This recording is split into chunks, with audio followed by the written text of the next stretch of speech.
You're watching TVC News at 4. We'll begin in Ondo State, where former Deputy Clerk of the National Assembly, Olayide Adelami, has been sworn in as Deputy Governor of the state. The swearing-in ceremony was held at the International Culture and Event Center, popularly known as the Dome. The venue was packed with party leaders, friends, and relatives. Oath of office and allegiance were administered on the new Deputy Governor by the State Chief Judge Justice Olusegun Odushola. As the Yobe East senatorial by-election draws near, the All Progressives Congress has taken its campaign to the 7 local government areas of the state to canvass vote for the APC senatorial candidate Musa Mustafa. Michael Oshoma reports. For the past 2 weeks, the All Progressive Congress has been marketing its candidate, Musa Mustafa, to the Yobe East electorate for the forthcoming senatorial by-election. With the flag-off in Damaturu last 2 weeks, the campaign has roved from Tarmua to Busari, Gaidam to Yunusari, and Gujba to Golani local government areas. Inshallah, we are hoping all our people in APC will vote for Musa plus.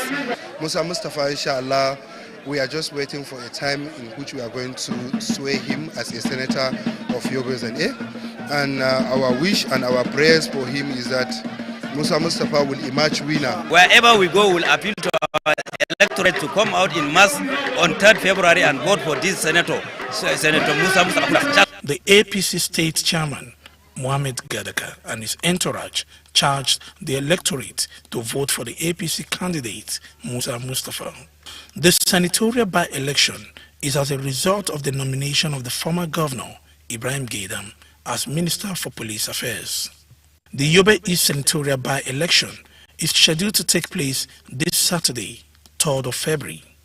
7 local government councils are expected to participate in the by-election. Michael Oshoma, TVC News, Gaidam, Yobe State. In other news, more than 1 million women and children in Katsina State have so far accessed nutritional supplements and other related services provided by the ANRIN project. The World Bank, in collaboration with the State Ministry of Health, is intensifying efforts to accelerate access to nutrition in the North. Yusuf reports.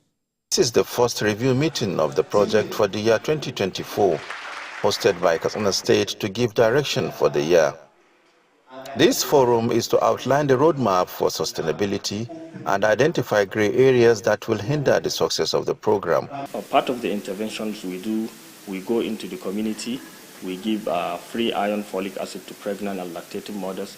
We also offer MIYC, and that's maternal, infant and young child feeding practices, counseling to pregnant and lactating mothers.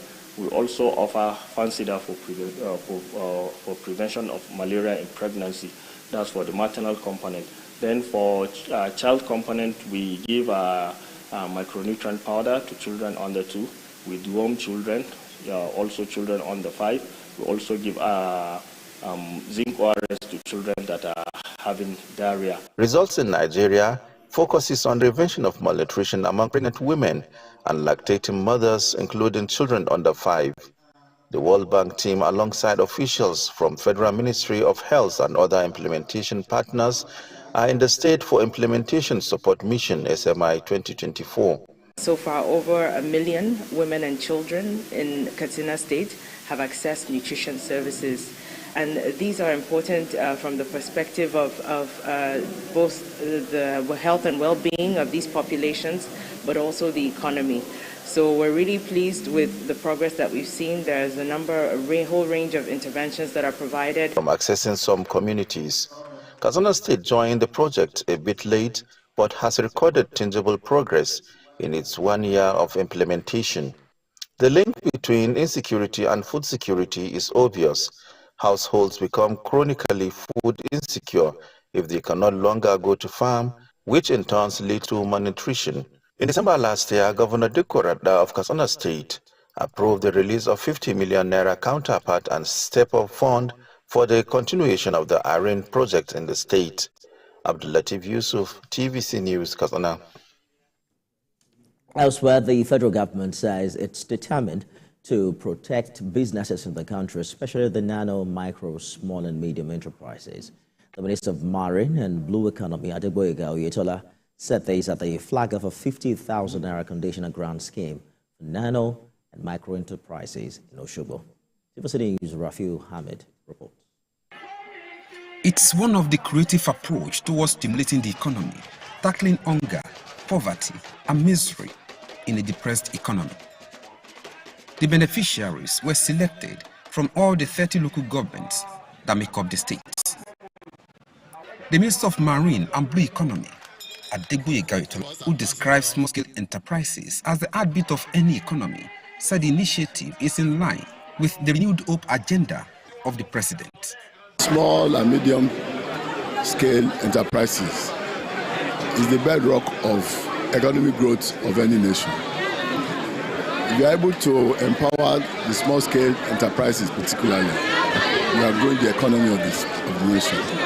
So this is a very important program, and I must commend the DG for thinking of flagging off in Osun State. I had to volunteer to be here because of the fact that I want my people to benefit from this scheme. The minister urged the beneficiaries of the grants to maximize the opportunities offered them by the federal government through the scheme and use them judiciously for the purpose it was meant.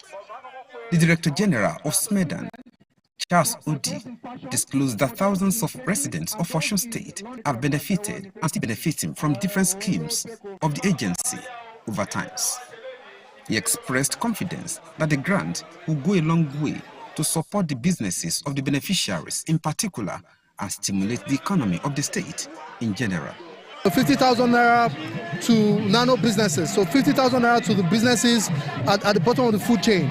So what we're doing is 1,300 of them in the 774 local government to get this 50,000 naira each.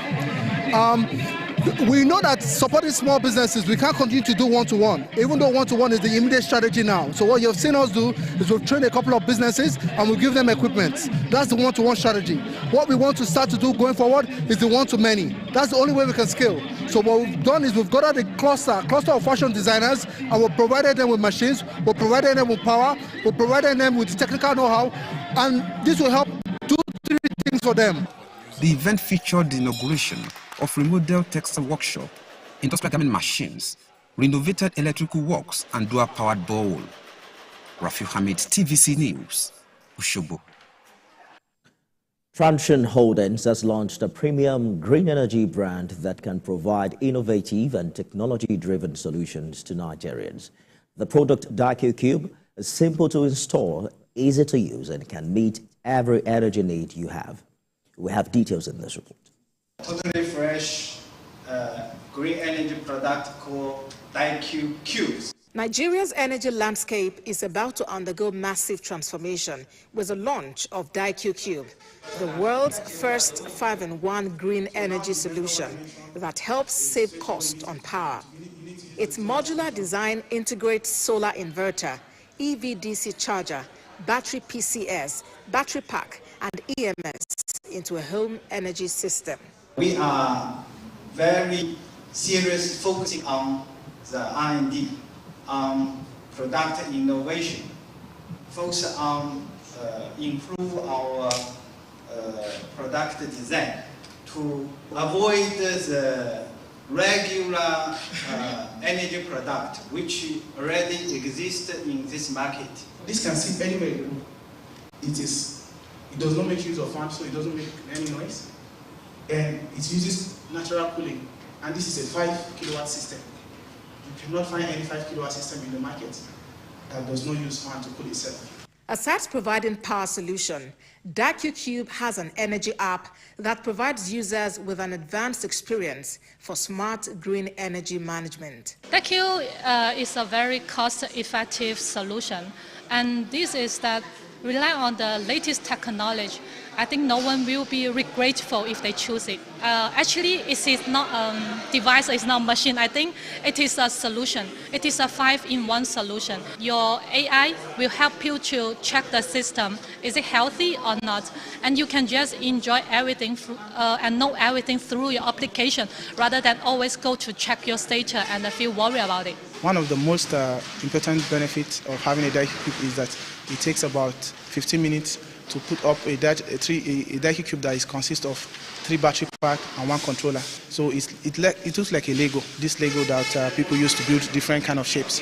The app is available on all platforms. So if for the elderly customers that cannot really understand the usage of their phone, because I've had that kind of situation before, you can just log into your PC and then you monitor your system and get all the information you need for it. diaky cube aims to become the most user-centric energy enterprise in Nigeria.